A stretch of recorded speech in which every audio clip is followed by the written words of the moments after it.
किसी समय की बात है, एक राजा ने अपने दरबार में पंडित जी को पूजा पाठ के लिए बुलाया।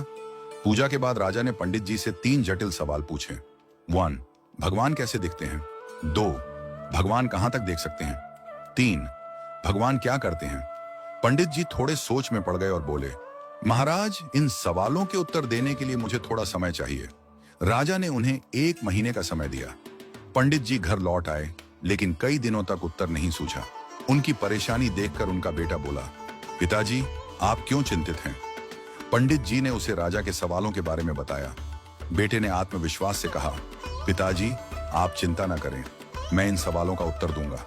अगले दिन दोनों राजा के दरबार में पहुंचे। राजा ने पंडित जी से पूछा, पंडित जी, आपने मेरे सवालों के जवाब खोज लिए? पंडित जी ने कहा, महाराज, मेरे बेटे ने इन सवालों के उत्तर देने का जिम्मा लिया है। राजा ने पूछा, तो बताओ, पहला सवाल, भगवान कैसे दिखते हैं?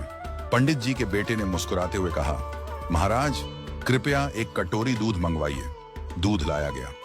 लड़के ने उसमें अपनी उंगली डालकर घुमाना शुरू कर दिया। राजा ने चौंक कर पूछा, ये क्या कर रहे हो? लड़के ने शांत स्वर में कहा, महाराज, क्या आपको इस दूध में मक्खन दिख रहा है? राजा ने सिर हिलाया और कहा, नहीं। लड़के ने उत्तर दिया, मक्खन इस दूध में ही है, लेकिन उसे निकालने के लिए दही जमाकर मथना पड़ता है।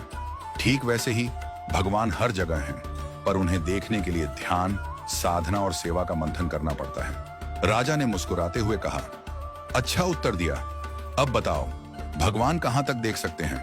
पंडित जी के बेटे ने कहा, महाराज, कृपया एक दिया मंगवाइए और उसे जलाइए।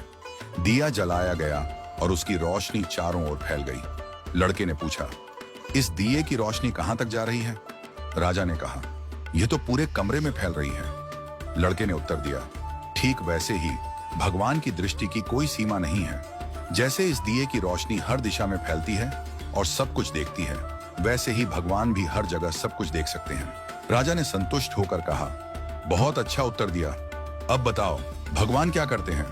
पंडित जी के बेटे ने मुस्कुराते हुए कहा, महाराज, कृपया कुछ देर के लिए अपना सिंहासन मुझे दे दीजिए और आप नीचे बैठ जाइए। दरबारियों में खुसर पुसर होने लगी, पर राजा को जिज्ञासा थी, इसलिए उसने उसे सिंहासन पर बैठने की अनुमति दे दी। लड़का सिंहासन पर बैठकर बोला, महाराज, अब देखिए, अभी तक आप राजा थे और मैं आपकी प्रजा था, लेकिन अब मैं राजा हूं और आप मेरी प्रजा हैं। यही भगवान की लीला है। भगवान जिसे चाहते हैं उसे ऊंचाई पर बिठा देते हैं और जिसे चाहते हैं उसे नीचे उतार देते हैं। यही उनका काम है। राजा यह सुनकर चकित रह गया। उसने पंडित जी और उनके बेटे की चतुराई की सराहना की और उन्हें ढेरों उपहार दिए। राजा ने कहा, आज तुमने मुझे भगवान की शक्ति, दृष्टि और कार्यों का गूढ़ रहस्य समझा दिया। इस घटना के बाद राजा ने विनम्रता और सेवा का भाव अपनाया, क्योंकि वह समझ गया था कि भगवान हर जगह हैं और हर रूप में विद्यमान हैं।